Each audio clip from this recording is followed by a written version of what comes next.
Hey, welcome back to edtech by Meera, and in today's lesson we are going to do while loops as promised earlier. So a loop, as you know, is something where an iteration of a task keeps on happening with a certain condition in mind. So here in the while loop, when the while is true, when the condition is true, as long as the condition is true, the Python program will execute a set of statements. So remember, as long as the condition is true. So that's why while true. So let's consider an example.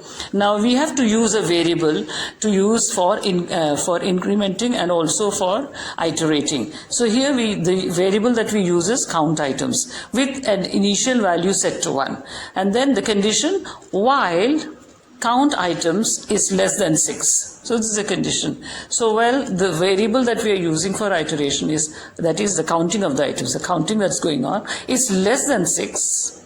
What's the task to do? Print count or print count items. As simple as that.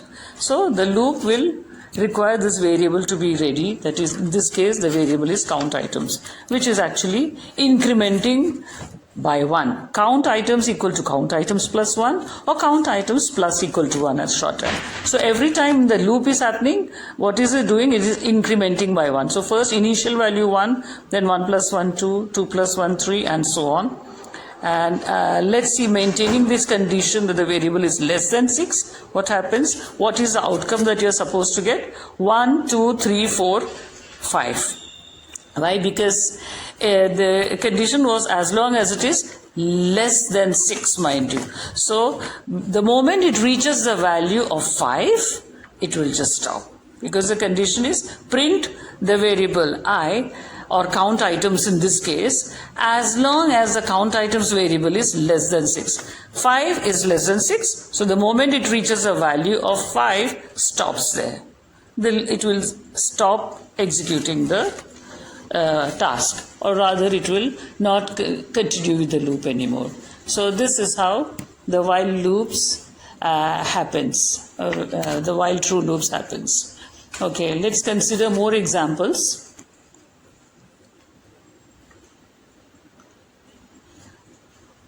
Now, if you set the initial value of the variable count items as 0, that means initially the item count was 0, let's say, for example. You can call it item. So then the count will start from 0. 0, 1, 2, 3, 4, 5. The same thing. As long as it is less than 6 means 5. 5 is less than 6. So it will stop there. The loop will continue. It will stop looping, stop iteration, at that point of time, when it reaches a value just less than 6, which is 5 in this case. Okay, then we consider the break statement. So what happens is, like with the while loop, we can stop the loop even if the while condition is true. How do we do that? For stopping the loop even with the while condition when true, we have to use the break statement. So let's consider another example. In this, let's understand what's happening. So we take I, in this case, I is the variable, the iteration. We have to take some value for iteration. So iterant value, I, is initially set to 1, and then the condition is while I less than 6. Yeah. So the task of printing I as usual, and then there's another condition within this while loop. If the value of variable I is equal to 3, so at the time when the value of I reaches 3 or 4, let's take an example of 4, then you take a break, exit from the loop. Yeah, that means exit the loop when the value reaches 4, and do not forget the task of incrementing by 1 every time. So this is happening inside the loop, that is I equal to I plus 1 or I plus equal to 1. So the repetitive task of incrementing is happening, and the condition you have to follow is I less than 6, and if I reaches the point of 4, break away from the loop. So this is how you can terminate the loop, even if the first condition, the while true loop, is being followed. So let's see the outcome.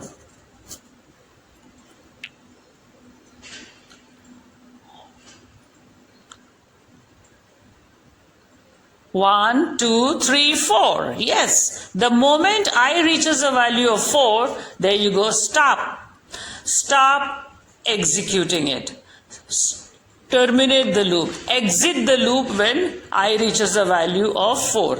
Had you written 3, then it will exit the loop when I reaches 3. So that's how this happens. So this is how you can exit the loop with the break statement. I hope you understood this. Okay, let's consider another statement which is, these are all used with the while loop, mind you. So if you want to exit the loop, we use the break statement. Now let's see another one where we use a continue statement, with another example. Now and let's see what's happening inside the continue statement. The continue statement is usually used when you want to miss out or ignore some specific value in the result. Let's start with initial. We can even use x, y, a, b, anything. So x, initial value set to 0. So while the variable x is less than 6, and x equal to x plus 1. So if the value of x reaches, let's say 3 for example, so that's another if loop inside the while loop, then you continue. So here it's not breaking. Here you are continuing. If I equals a value of 3, continue and then print do the task of printing I. Print I.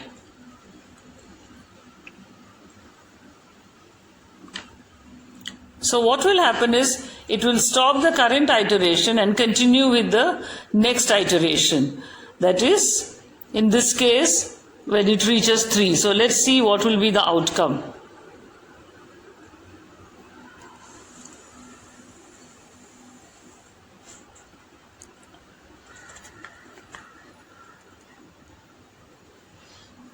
Print x.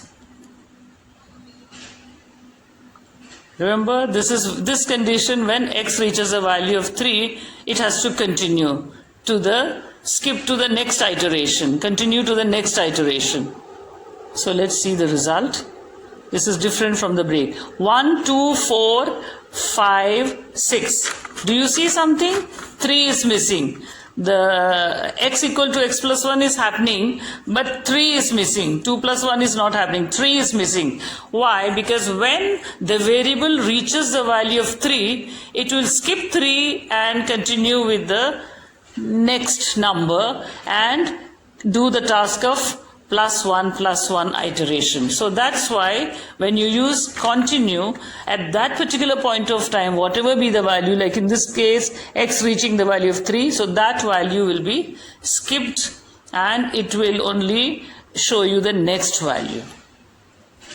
Because it is stopping the current iteration and continuing with the next iteration when it reaches 3. So this is the reason the number 3 is missing from the result, because it is jumping to the next iteration, starting from 1, 2, and then when it reaches 3, stop, then again 4, 5. So the 4, 5, 6. So that's why you'll find 3 will be missing in the previous case.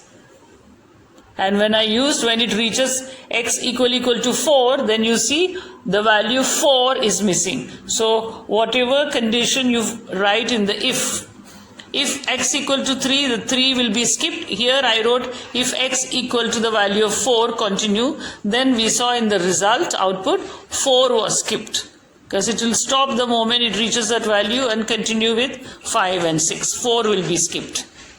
So 4 will be missing in the result.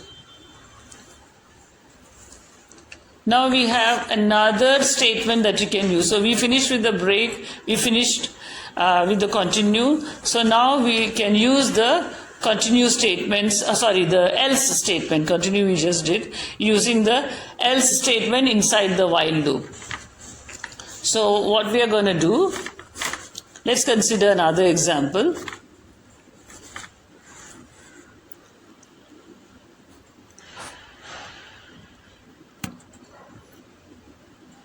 Okay, let's consider the variable as, we call it count. Yeah, where we are counting items, let's say. So count, we set the initial value to 1. That's up to you what initial value you want to give. So while count, always use the same variable, don't change variables. While count is less than 6, yeah, you print the count, and remember the same, the repetitive task of adding, incrementing by 1. You can also decrement by 1 or increment by any other number, mind you. For simplicity's sake, I am showing this. So count plus equal to 1. So this is one thing which is happening in the while loop. So else, if the condition is no longer true, that means if the condition is no longer true, that is, it is no longer less than 6. If the variable is no longer less than 6, then print a message. What message you want to print is up to you. I'm writing here, the count is no longer less than 6. So that means I want to print a message that the count is no longer less than 6 when it gets this condition, when it has this condition that no longer, that means when you use the else statement, 1, 2, 3, 4, 5. So you can see here it's incrementing until 5. 1 plus 1, 2 plus 1, 3 plus 1, 4 plus 1, 5. And then when it comes to the other one, 5 plus 1 is not continuing, because the moment it reaches that, it says else. That means now when you say 6 means it will become 6 plus 1, 7. So when it is no longer less than 6, because we place the condition, that time you have to print the message it is no longer less than 6, because then it will become 6 plus 1, 7 or 6. Both of it is no longer less than 6. So that's how we use the else. So this is how we can use the else block of code inside the while true loop. So I will see you in the next one with the for loop. And then later I'll be doing the functions before we proceed ahead with more challenges. And if you have not yet subscribed to my channel, do remember to subscribe, because it's a beginner Python tutorial for this particular one. And I will be also doing the front-end tutorials for beginners. We have covered all the aspects of the while loop here. See you.